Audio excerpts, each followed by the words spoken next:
სახელითა მამისათა და ძისათა და სულისაწმინდისათა. მას შემდეგ, რაც ღმერთი ადამიანად მოვიდა, მოგვცა სახელმწიფება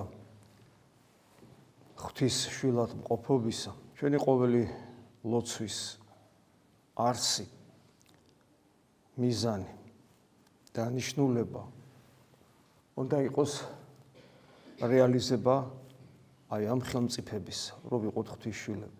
ფაქტობრივად ლოცვა ეს არის. ლოცვა ეს არის ღმერთთან ერთობა პიროვნული, პიროვნების პიროვნებასთან რეალიზებით ვლინდება თუ რა სურს პიროვნებას, რა არის მისი მიზანი, რა მიმართულებით ვითარდება, როგორია მისი დინამიკა და ღმერთთან ურთიერთობაში კი ყველაზე სრულად შეიძლება გაიხსნას ადამიანი, როგორც პიროვნება გაარღვიოს ის დაცემული ბუნების და ზოგადად ამ სამყაროს საზღვრები, ამაღლდეს ღვთის საყდრამდე და შეიქმნას ღვთის შვილი. ამიტომ, როცა ჩვენ ლოცულობთ, ყოველი სიტყვა ლოცვისა თუ არსობრივად არ მიემართება ღვთის შვილობის რეალიზებას ჩვენში, ის ლოცვა როგორც ასეთი ვერ იწოდება ლოცვად. შეიძლება ის იყოს რაღაც სათხოვარი ღვთის წინაშე, ესეც არ გვეგძალება კაცმარო თქვას, იმიტომ რომ ღმერთი ხედავს ჩვენს უძლურებას, ჩვენს რწმენის ნაკლებობას, ჩვენში რწმენის ნაკლებობას, ჩვენი მისდამი დაუჯერებლობას, როცა გვეუბნება, რომ სანამ ითხოვთ მამისგან, მანამდე იცის მამამ თქვენი სათხოვარი. მაგრამ ჩვენ მაინც გვინდა ხოლმე, რომ ჩვენი სათხოვარი გავაჟღეროთ და უფალიც იწყნარებს თავისი თავდაბლობით ჩვენს ამ ნებსი თუ უნებლიეთ უნდობლობას მის მიმართ.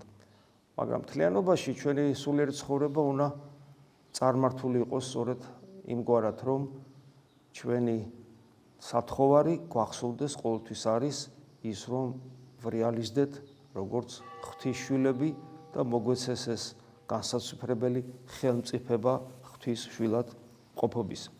და რადგან ეს მთავარი მიზანია და რადგან ღმერთთან ურთიერთობის, პიროვნული ურთიერთობის მთავარი გეგმა, ფორმულა, შეიძლება ასე ვთქვათ, თავად ღვთისაგან მოცემული არის საუფლო ლოცვა მამაო ჩვენოსი, იქ ჩვენ ხედავთ, რომ აი სათხოვარი მთავარი, რომ ჩვენ ღმერთის შვილები ვიყოთ, როგორ რეალიზდება, რა შემთხვევაში რეალიზდება, როგორ უნდა ვიცხოვროთ, რა უნდა ახსრულდეს ჩვენში და ერთ-ერთი უმნიშვნელოვანესი, როგორც ჩვენ ხშირად გვითხოვს, ეს არის ის, რომ ღვთისნებით ვიცხოვროთ. ღვთისნება, რომელიც ურთულესი გამოსაცნობია, ყოველ შემთხვევაში არა წმინდანებისთვის, რა თქმა უნდა, იმიტომ რომ წმინდანები სწორედ იმიტომაც არიან წმინდანები, რომ ისინი ღვთისნებით ცხოვრობენ, მაგრამ ჩვენთვის უბრალო ჯერ კიდევ განუვითარებელი ქრისტიანებისათვის ხშირად ეს დაუძლეველი ბარიერი ხდება ჩვენი მხრიდან და ესე იგი სერიოზულ პრობლემას გვიჩენს. ჩვენ ვერ ხვდებით რა არის ღვთისნება, არ სურს მისი გამოძიება, ხშირად როცა ხვდებით, მაშინაც გვიჭირს მისი გათავისება და მის დამიმორჩილება. ანუ ეს არის სერიოზული პრობლემა. მაგრამ თუ ღვთისნებასთან არ იქნება თანხვედრი ჩვენი ზოგადად ცხოვრება, მათ შორის მთავარი სულიერი ცხოვრება, რელიგიური ცხოვრება, ღმერთთან ურთიერთობა, ლოცვა თუ არ იქნება ღვთისნებასთან თანხვედრი, იგი შესაბამისად აცდენილი არის რა ღვთისნებას, აცდენილია მის ღვთაებრივ ყოფიერებას, ღვთაებრივ სიცოცხლეს და ის რაც ღვთაებრივ ყოფიერებას და სიცოცხლეს აცდენილია, ის უკვე ფაქტობრივად წინა სახეა და წინა სახეა ჯოჯოხეთისა და ჩვენი მდგომარეობა წინა გემოსხილოა ჯოჯოხეთის.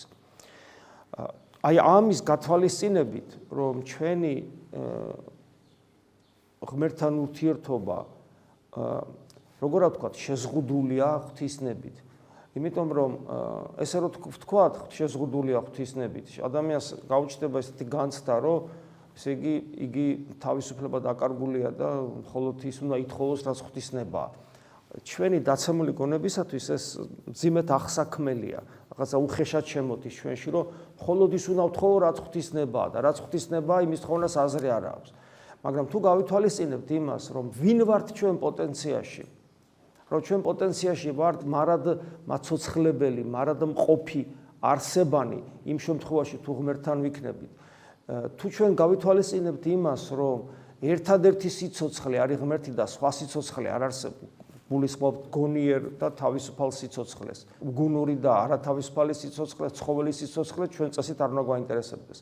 და ერთადერთი გონიერ და თავისუფალი სიცოცხლე, ერთადერთი გონიერ და თავისუფალი ყოფიერება, რადგან ღმერთია და სხვა არ არსებობს. და მხოლოდ გონიერ და თავისუფალ ყოფიერებას გააჩნია ნება და სხვა რამეს ნება არ გააჩნია. ამიტომ ერთადერთი ღვთისნებაა, რომელიც არის ერთადერთი სიცოცხლის ნება. და ჩვენ თუ გვინდა რომ ამ ერთადერთ სიცოცხლეს შეუერთდეთ და ჩვენს მარადის ვიცოცხლოთ და სხვა სიცოცხლე არ არსებობს, ეს არის ობიექტური სინამდვილე. ერთადერთი ნება, რომლის მიხედვითაც ჩვენ ავრიალიზდეთ, ეს არის ღვთისნება. სხვა ნება უბრალოდ არ არსებობს. ის არის სხვა ნებისმიერი ნება და რა არის ნებისმიერი ნება? ღმერთის ნების საწინააღმდეგო, რა არის ღმერთის ნების საწინააღმდეგო? ეს არის დემონური ნება და მათ შორის ადამიანური nebაც, რომელიც ხშირად სიკეთით არის შეფუთული, მაგრამ მაინც დემონურია, როგორც უფალი სახარებაში გვიჩვენებს პეტრე მოციქულის მაგალითთან განსაკუთრებით, როცა მას სატანას უწოდებს, არადა პეტრე მოციქული არაფერს ცუდს არ ამბობდა, იგი ზრუნავდა, იგი ყველა თითოეული ჩვენგანი ზუსტად ისე მოიქცეოდა, როგორც პეტრე მოციქული მოიქცა, მაგრამ უფალი განმარტავს, რომ რადგან ეს კეთილი ქცევა არ იყო თანხვედრაში ღვთის ნებასთან, ამიტომ ადამიანური იყო ის სატანის ნებასთან თანხვედრაში აღმოჩნდა, ამიტომაც უწოდებს სატანას. ამგვარად უნდა დავინახოთ ჩვენ ნებისმიერი სწავლება ქრისტიანული ლოცვის შესახებ. სხვათა შორის ამიტომაც უჭირთ ხოლმე ადამიანებს ლოცვითი ტექსტების კითხვა. ძალიან ბევრი ადამიანი, რომლებსაც არ აქვთ ერთგვარი სკოლა, მოდი ესე ვთქვათ, გავლილი ლოცვისა. და რა არის ლოცვის სკოლა? როცა ადამიანი იღებს დილას-აღამოს ლოცვებს, იღებს ზიარების წინა ლოცვებს, სამადლობელო ლოცვებს და კიდევ სხვა უამრავ ფსალმუნებს და მათით ცდილობს ცნობიერების დალაგებას. იმიტომ რომ ეს ლოცვები ყველა ამ ლოცვის ყველა სიტყვა ჯერეთი ნებისმიერი ეს ლოცვა არის მამაოჩვენოს განცობა, მამაოჩვენოს განმარტება, მამაოჩვენოს გაგრძელება. თვისობრივად იგივეა, რაც მამაოჩვენო ოღონდ განცობილი ფორმით, მამაოჩვენო კიდო ღმერთის მოცემული პროგრამაა, შეიძლება ასე ითქვას და სულიწმინდა ღმერთით, რომელიც თანამშრომლობდა წმინდა ადამიანებთან, იქნა განმარტებული ღმერთთან ურთიერთობა, მათ შორის მამაოჩვენო პირველ რიგში და განივრცობოდა სხვადასხვა სახეს იღებდა. ამ ლოცვების ყოველი სიტყვა ღვთისნებასთან თანხვედრია. ერთ-ერთი მიზეზი ჩვენ რის გამოც ვერ ვიგებთ და გვიჭირს და ჩვენთვის საინტერესო არ არის, რომ თქვა ზიარების წინა ლოცვებს კითხულობს ადამიანი, დილის ლოცვებს კი რაღაცა ეზარება, რაღაცა მისთვის არასაინტერესო.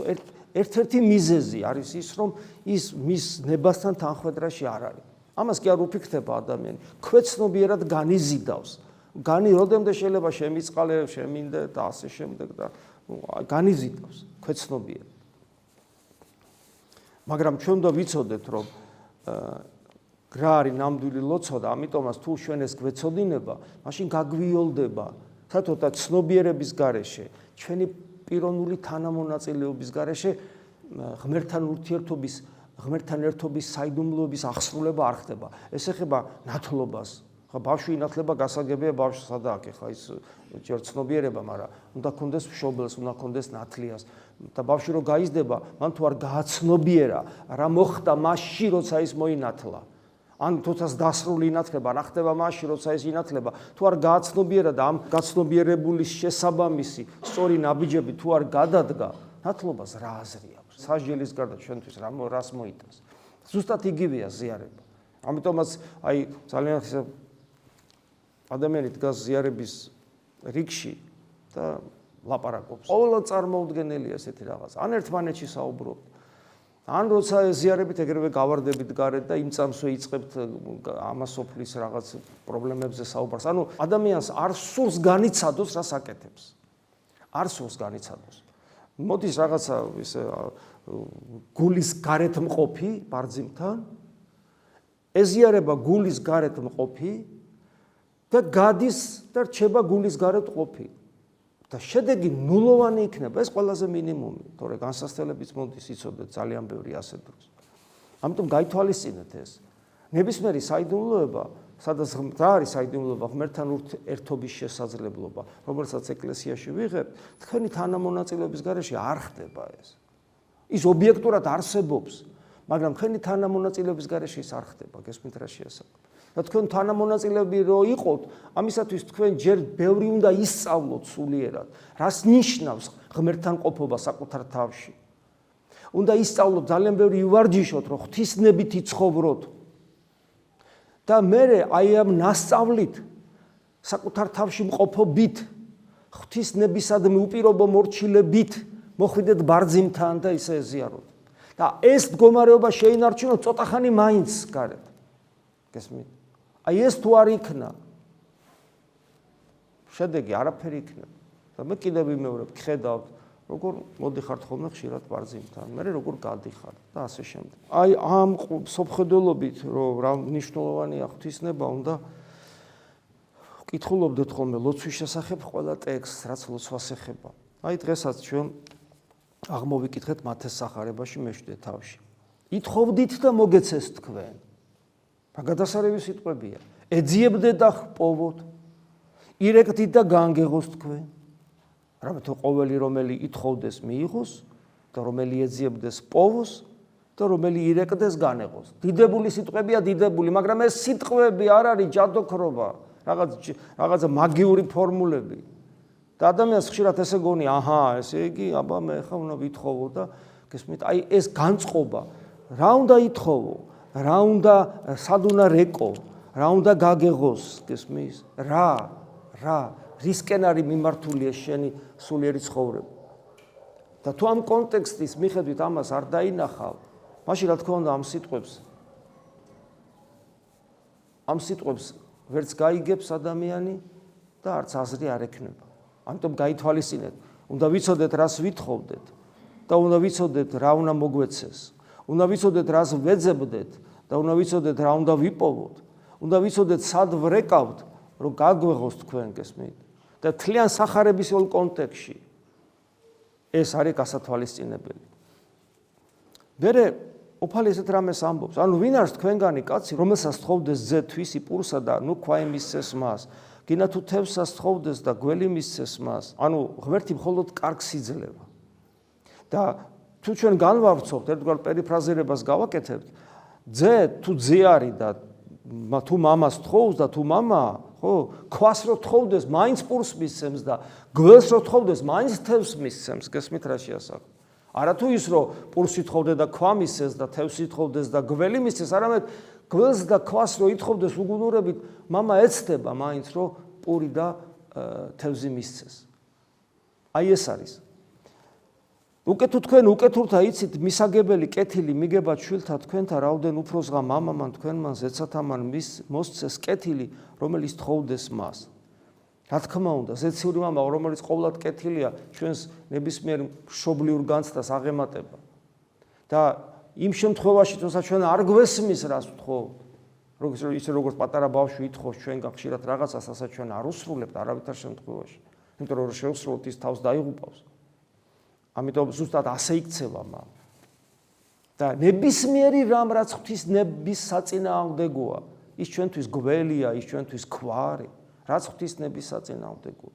შეიძლება მომეჩვენოს, რომ ის მე კომფორტს მიქმნის, მაგრამ ჩვენ ხომ კომფორტისთვის აქ არ მოვსულ. და მე კიდევ ერთი რამ საინტერესოა, ესე იგი ეს ერთი ის რომ ესე იგი უნდა ვიცოდეთ რას ვითხოვთ და რას ვეძებთ და სად ვრეკავთ. ეს აუცილებელი პირობაა, რომ ჩვენი ლოცვა იყოს და არა რაღაცა მაგიური რიტუალი. გარდა ამისა, უნდა გვახსოვდეს, რომ ღმერთი მხოლოდ კეთილს მოგცემს და თვით ის რაც მტკენს, ისიც კეთილია თუ ღმერთისგან არის. ისე როგორც ქირურგი, რომელიც ოპერაციას აკეთებს და პაციენტს ტკივა, ეს ქირურგი სიკეთეს აკეთებს, მიუხედავად იმისა, რომ პაციენტს ტკენს, იმიტომ რომ ამით გადარჩება ადამიანი. ზუსტად ასეა ღმერთი აუცილებლად ის არასოდეს ქვას და არასოდეს გოლას არ იძლევა, თუნდაც ჩვენ მას თხოვდეთ უგუნურებით. ამიტომ ღმერთი მხოლოდ სიკეთეს გვაძლევს, რომელიც ხშირად მე არ მესმის, რა არის? და გარდა ამისა, კიდევ ერთი მნიშვნელოვანი რამ, რის გარეშეც ნამდვილი ლოცვა ჩვენთვის არასოდეს არ იარსებებს, არის ის, რასაც შემდეგ სიტყვებში ვნახავთ. ყოველი რომელი გინდეს თქვენ რაითა გიყონ კაცთა, ანუ რაც გინდათო თქვენ გაგიკეთონ სხვა ადამიანებმა. ეგრეცა თქვენ ყავთ მათა მიმართ, რამე თუ ესე არის ჯული და წინასწარმეტყველი. ანუ შენი თავისთვის სიკეთე რო გინდა, ის სიკეთე უნდა გაუკეთო ყოველთვის სხვას. ეს არის მთელი საღვთოს ჯული და ამაზე საუბრობდნენ წინასწარმეტყველნი. ეს ძალიან მნიშვნელოვანია რო გვახსოვდეს. არსებობს წარმართული ფორმულა, იცით თქვენ ეს. რაც საკუთარი თავისთვის არ გინდა, სხვას ნუ გაუკეთებ. ეს არის წარმართული ფორმულა, ეს ძველმა ადამიანებმა ქრისტემდე იცოდნენ და პრინციპში ცუდი არ არის, ხო? მე თუ არ მინდა რომ ეს გამიკეთონ, რაც არ მინდა, მოდი სხვას ნუ გაუკეთებ. მაგრამ ეს არის სიკეთეა ესეც, რა თქმა უნდა, მაგრამ სიკეთე რაღაც პასიური. მაგრამ აი ეს ახალი აღთქმისეული, ზოგს გონია რომ ქრისტემ გაიმეორა, არ გაიმეორა, ქრისტემ სხვა რამე თქვა. რაც გინდა რომ შენ გაგიკეთონ, ის გაუკეთე სხვას. აქ უკვე დინამიკა აქტიურ ფორმაშია გადასული. გესმის სიკეთე. ანუ შენ თუ გინდა რომ შენი ლოცვა ქმედითი იყოს ღვთის წინაშე, შენ თავად მოყვასთან ურთიერთობაში ქმედითი სიკეთე უნდა გახასიათებდეს. არ უნდა იყო პასიური, უნდა კონდეს მზაობა სხვას ხელი გაუწოდო. შენ თვითონ ეძებდე შესაძლებლობას, რომ სხვას დაეხმარო და სიკეთე გაუკეთო. ეს ძალიან რთულია, მინდა გითხრა. აი ეს პირველი შედარებით ადვილია, რომ რაც შენ თავისთვის არ გინდა, სხვას არ გაუკეთო, მაგრამ ჩვენ ამასაც ვერ ვასრულებთ. მაგალითად, განვიკითხავთ სხვას, როცა ჩვენ არ გვინდა განვიკითხოთ და ასე შემდეგ, ხო? ნუ ეს ყველაზე მარტივი, რაც მარტივი როგორ, რაც ყველას გვჭირს და იმიტომ. მაგრამ აი ის რომ ესე იგი აქეთ ვაქტიურებდე სიკეთის ქმნაში, ეს ცოტა გვიჭირს ხოლმე და მე ჩემი მდგომარეობიდან გამომდინარე, ჩემი თავიდანაც ხო ვიცი რაც ვარ და ზოგადად ჩემი მდგომარეობიდან გამომდინარე, ზოგადად ადამიანების ხვების ტკივილს ვერ ხედავენ ხოლმე, ხვების განსაცდელს ნაკლებად ხედავენ, ეს ძალიან გვიჭირს. ხო, მაძღარი კაცი მშიერისას ვერ იგებს, თავისუფალი კაცი პატიმრისას ვერ იგებს, ჯანმრთელი ადამიანი ავადმყოფისას ვერ იგებს, ახალგაზრდა კაცი მოხუცისას ვერ იგებს. ნუ ესეა. ეს ბუნებრივია დაცემული მდგომარეობისათვის, მაგრამ ჩვენ ხო ამ დაცემულ მდგომარეობას ჩვენ არ ვეგუებით, ჩვენ აქედან ხო უნდა გამოვიდეთ და ერთ-ერთი ფორმულა, როგორ უნდა გამოვიდეთ ამ მდგომარეობიდან, აი ამაში უნდა ვავარჯიშოთ საკუთარი თავი, რომ რაც შენი საკუთარი თავისთვის გინდა, ეცადო რომ სხვას გაუკეთო. ეს არის აუცილებელი პირობა, რომ ჩვენ ლოცვას ძალა გქონდეს, ამის გარეშე ჩვენ ლოცვას არანაირი ძალა არ აქვს. და კიდევ ერთი. შევედით იწრო ისაბჭისაგან, რამე თუ ვრცელარს ბჭე კარებია. შევედით ვიწრო კარებშიო რა. რამე თუ ვრცელი, ანუ განიერია ბჭე და ფართო არის გზა, რომელსაც მიყავს წარსაწმედელად, ანუ იკარგება ადამიანი. ადამიანი, რომელიც იოლ გზას ეძებს სულიერ ცხოვრებაში და ფიქრობს, რომ რა პრობლემაა, კაცო, შევარა სასუფეველოში რა. ნუ ახლა ყველა ცოდვილები ვარ და რა პრობლემაა. ადამიანს ხშირად აი ფსიქოლოგიურად ბევრი რამ არსებობს ისეთი, რომელიც მას ეხმარება გაიოლოს ცხოვრება. მაგალითად. სამყაროში არის ძალიან ცოტა მართლმადიდებელი. მაცხონებელი რელიგია არის მართლმადიდებლური რელიგია და რაღაც 250 მილიონი მართლმადიდებელია თუ რაღაც ესე. და უამრავი კიდე სხვა არის, ხო? და სხვა დენომინაცია და წარმართები რამდენი არიან კიდე კაც ვერ დათვლის ადამიანი. ხო, ადამიანი ფიქრობს ესე, რომ ესე იგი ამდენი ადამიანი როგორი ხა ღმერთის ყურადღების ქვეშ, რა თქმა უნდა ღმერთის ყურადღების ქვეშ არავინ არ არის. რა თქმა უნდა ღმერთი ყველა ადამიანს ეზრუნავს, ჩემთვის პირადად ეს რაც მე ვთქვი ახლა, ეს არის ძალიან დიდი საიდუმლოება. მაგრამ ეს დიდი საიდუმლოება მე არ მაძლევს იმის უფლებას, რომ მე მოვდუნდე, იმიტომ რომ უფალი მეუბნება, რომ მცირე სამწყსოს მახსოვს. მახსოვს, ესე იგი, პეტრე მოციქულის სიტყვები, რომ მართალიც კი ძნელად გადარჩება და ცოდვის ადაემართება, ესეც მახსოვს.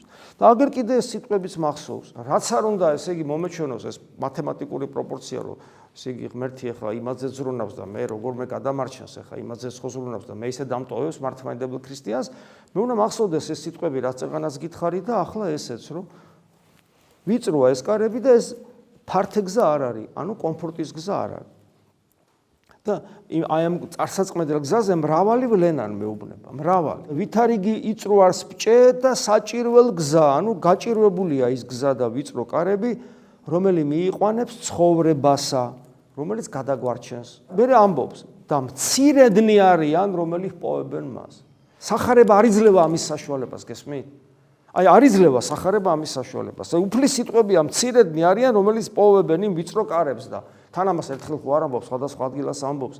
მე ეს კონტექსტია მოციქულთა სწავლებებთან და ასე შემდეგ თლიანად ახალ აღთქმაში და როგორ შეიძლება ხა მე ამის რევიზია ჩავატარო და ეს ნიშნავს იმას, რომ მე ამას ყველაფერს რომ ხედავ, მე ცოტა უნდა შემეშინდეს და სხვათა შორის შიში ღვთისა არის ერთ-ერთი აუცილებელი ნიშანი, პირობა იმისა, რომ ერთმენა მაქვს. ვისაც ღვთის შიში აღარა გვაქვს და აღარ გვეშინია და რაღაცა ჩვენსას ესე იგი დგავთ დიდ ნაბიჯებს და გონია რომ რაღაცა კომფორტულად აგვაქვს საქმე და ადვილად.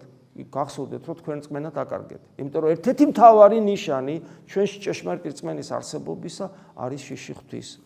და როგორ შეიძლება არ შეგეშინდეს?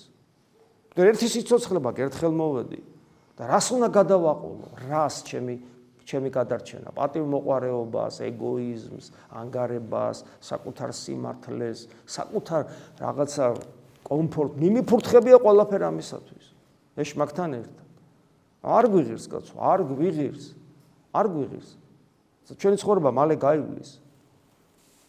არა ყოველმან რომელმა მრქვას მე უფალო შევიდეს იგი სასუფეველსა ცათასა.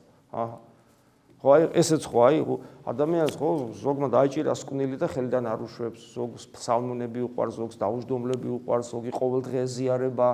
კარგია. საჭიროა.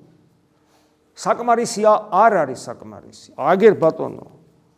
არა ყოველმა რომელმა მრქვას მე უფალო შევიდეს იგი სასუფეველსა ცათასა. იმიტომ რომ ამ ყველაფერს ამყარებს ერთი რამ. არამედ რომელმა ყოს ნება იმ ამისა ჩემისა ზეცათა ის. ესე იგი რას ნიშნავს იცით ეს? ადამიანს შეიძლება ქონდეს უზადო რელიგიური ცხოვრება. სულ დღე-დაღამე ლოცულობდეს, ეზიარებოდეს და ღვთისნებას არ აღასრულებდეს. გესმით? ეს რა უბედურება ადამიანი კითხავს, აი ეს უბედურება არის, აი ეს. რა ხდება ამ დროს ადამიანის სულში და გულში? ეშმაკი მკვიდრობს. ამ სიტყვის პირდაპირ გაგებ. ეშმაკი მკვიდრობს. მე მინდა გითხრათ, რომ ეშმაკი იმდენად ახლოს არის ჩვენთან, სამწუხაროდ ხშირად უფრო ახლოს ვიდრე ღმერთია, ეს ჩვენი ბრალია რა თქმა უნდა. იმდენად ახლოს არის ჩვენთან, ჩვენი სიმართლის გამო და ჩვენი ეგოიზმის გამო და ჩვენი ნების შესაბამისად ცხოვრების გამო, რომ ფაქტობრივად ის გმართავს. ეს იმდენად შემზარავია, იმდენად შემაძრწუნებელია, იმდენად საშიშია და მისი საშიშროება კიდე იმდენად ძლიერია იმითაც, რომ იგი ესე იგი აი მიმიკრია, რასაც ქვია რა, რაღაც სახე ფორმებს იღებს, ცვლის თავის სახეებს, ვერაფრით ვერ მიხვდები ხშირად. საკუთარ თავში უგულისხმობ პირველ რიგში, ვერ სხვა ადამიანში. და მიზეზი მხოლოდ ერთადერთია. ღვთის ნებით არ ცხოვრობ. და ღვთის ნებით თუ არ ცხოვრობ, ეშმაკს ძალუց ყველაფრის მთელი შენი რელიგიური ღვაწლის განადგურება ძალუց. ეს ხო ისეთი თავხედია, წარმოგიდგენთ, ქრისტესთან მიდის და მის ცდუნებას ცდილობს. გესმით, ქრისტესთან მიდის და მის ცდუნებას ცდილობს. და ჩვენ როგორ დაგვტოვებს ის? და ჩვენ ქრისტეები ვარ. რატო ვერ მოინადირა ქრისტე? იმიტომ რომ ქრისტეში ადამიანური ბუნება სრულ გორჩილებაშია ღვთის ნებასთან. და პიროვნულად იგი ადამიანი არ არის და პიროვნულ არჩევანს არ ღმერთი პიროვნულ არჩევანს არ აკეთებს, ის სრულ სიკეთეში. ანუ ქრისტეს ცდუნება ობიექტურად შეუძლებელია. მაგრამ მე ხო ქრისტე არა ვარ, მე ხო ქრისტე ვარ სახელით პატარა ქრისტე, რამდენადაც ქრისტე ჩემს გულშია, მაგრამ მე ხო ჩემი პიროვნული არჩევანი მაქვს სულ მუდამ სიკეთესა და ბოროტებას შორის, იმიტომ რომ მე ხო სულ დაბნეული ვარ და სულ მეშლება. და მე ხო ამავე დროს დაცემული ბუნება მაქვს, რომელიც ღვთის ნებას არ ემორჩილება. და გესმით როგორი დაუცველი ვხდებით? იქ სადაც ქრისტეს ცდუნებას ცდილობს, ჩემ მე რას მისავს? ერთადერთითაც მე მას დაუძვრები. ეს არის უპირობო ღვთისნების აღსრულება. მრავალთა თქვან მე მას დღესაშინა, ანუ როცა გარდაცვალება, როცა წარდგებით ღვთის წინაშე, ან საშინელი სამსჯავრო, ეს არის ის დღე, უფალთან შეხვედრის დღე. მრავალთა თქვან მე მას დღესაშინა, უფალო, ეს სიტყვები ხო იცით, მაგრამ ნახეთ რა როგორ ეს სიტყვები ჩვენ ზეპირად ვიცით, ეხლა ასაც მე თქვენთვის ვკითხულობ, იმედია რომ კითხულობთ წმინდა წერილს, მაგრამ ნახეთ როგორი ფერკალდება სიტყვები, რომელიც ნაჯახივით არის ფაქტიურად რა. აი ცული დევსო ყოველი ხის ძირშიო, გახსოვთ იან ნათლისმელი რო ამბობს. და თუ ეს ხე ნაყოფს არ გამოიღებს, ეს ხე მოიკვეთება და ცეცხლში დაიდება. ეს სიტყვები, ხო, ეს სიტყვები, ხო, ჭრელი ცულივით არის, מחვილივით არის, გესმის? და ჩვენ არასოდეს არ უნდა მოუდუნდეთ ამ სიტყვებს, ასე არასოდეს არ უნდა მივაჩვიოთ ყური ამ სიტყვებს. ნუ არ შეიძლება ამაზე, როგორ უნდა მიაჩვიო ხა ამ სიტყვებს. მრავალთა თქვან მე მას დღეს აშინა. ანუ მაფრთხილებს. აი თეოდორე, გახსოვს მე შენ გაფრთხილებდი, რომ გეუნებოდი რომ მრავალი მეტყვის და მრავალში შენც ხო შედიოდი. და რატო არ გაფრთხილდი? მრავალთა თქვან მე მას დღეს აშინა, უფალო. ანა სახელითა შენითა წინასწარმეტყველებდითა. ანუ რა არის წინასწარმეტყველება? არის ღვთისნების განცხადება. ხო, აი საღვთოს ჯულის განცხადება. აი ღვთელი ვარ და ლაპარაკობს, ღვთელი ვარ რა. ღვთელი ვარ და რასაც სახარებას ჭერი, იმას ლაპარაკობ. უფალო, შენი სახელით არ წინასწარმეტყველებდი, ანუ შენი სახელით არ ლაპარაკობდი. და სახელითა შენითა, ხა სადა ვარ მე, როცა ადამიანი ნახე რას მიაღწია ვიღაცა, სახელითა შენითა ეშმაკი განვასხენით, ანუ მისი რელიგიური ცხოვრება ისე ძლიერი იყო, რომ ეშმაკებს აგდებდა სხვა ადამიანებისაგან. სახელითა შენითა ზალნი მრავალი ქმენით სასწაულებს ვახდენდით შენი ძალით. და ამ დროს ეუბნება, მას ჟამსაშინა ვქვა მათ, ვითარმეთ არა გიცნით თქვენ, არ გიცნობ თქვენ, არ გიცნობ. ამ დროს გეუბნება, რომ არ გიცნობ. განმეშორენით ჩემგან ყოველნი მოქმედნი უსჯულოებისანი, არ მიცნობს, იმიტომ რომ მე მასთან არ მქონია ის პიროვნული კავშირი, რომელიც აუცილებლად უნდა რეალიზდეს როგორც ღვთის შვილობა, რომელიც მხოლოდ და მხოლოდ მაშინ რეალიზდება, როცა ღვთისნების აღსრულებელი ვარ. აი ამას ესე უნდა შევხედოთ. თუ ასე არ შევხედავთ, თუ ასე არ ჩავღმავდებით, თუ ასე არ დავტვირთავთ საკუთარ თავს პასუხისმგებლობით, იცოდეთ, რომ ეს სიტყვები მრავალთა თქვან მე მას დღეს აშინა ჩვენგან შორს არ იქნება. მაგრამ ეს ყველაფერი იმიტომ მოგვეცა და იმიტომ ვისმენ და იმიტომ ვფიქრობ, ამის შესახებ ეს არ დაგვემართოს. და რა თქმა უნდა, ჩვენ აქ იმიტომ ვართ, რომ გადავრჩეთ და არა იმიტომ რომ დავიღუპოთ, აქ იმიტომ ვართ, რომ ქრისტე გავახაროთ და ჩვენ გულში ვამყოფოთ და არა ეშმაკი გავახაროთ. ოღონდ ამისათვის საჭიროა საკუთარი თავის უფრო მეტად მობილიზება, რისი იმედიც მაქვს მე და უფალით შეგვეწევა. ამინ. მადლი უფლისა ჩვენისა იესო ქრისტეს და სიყვარული ღვთისა და მამისა და ზიარება სული საწმინდისა იყოს თქვენ ყოველთა თანა. ამინ.